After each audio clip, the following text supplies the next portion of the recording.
Қазақ даласының батырлары. Бүгін біздің ерлігіміз, намысымыз, туған жеріміз бізден қайрат пен табандылықты талап етеді. Біз жай ғана сарбаздар емеспіз. Біз қазақ даласының қорғаушылары, ата-бабаларымыздың даңқын жалғастырушыларымыз. Есім ханды есімізге алайық. Оның ақылдылығы мен қайраттылығы қазақ халқын қорғады. Айтеке би, Төле би, Қазбек би ел бірлігін нығайтып, бізді адалдық пен әділдік жолында бағыттаған кемеңгерлер. Бүгін біз солардың ісін жалғастырамыз.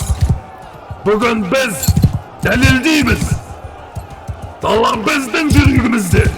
Халқымыз әрдайым азат, әрі еңсесі биік. Әрбірің ата-бабаларыңыздың күшін өз бойында сезін.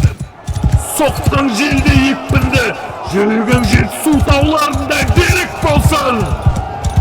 Алла ағайын, қазақ даласы үшін, еліміз үшін, тәуелсіздік үшін, ұлы дала ұлдары, Алла!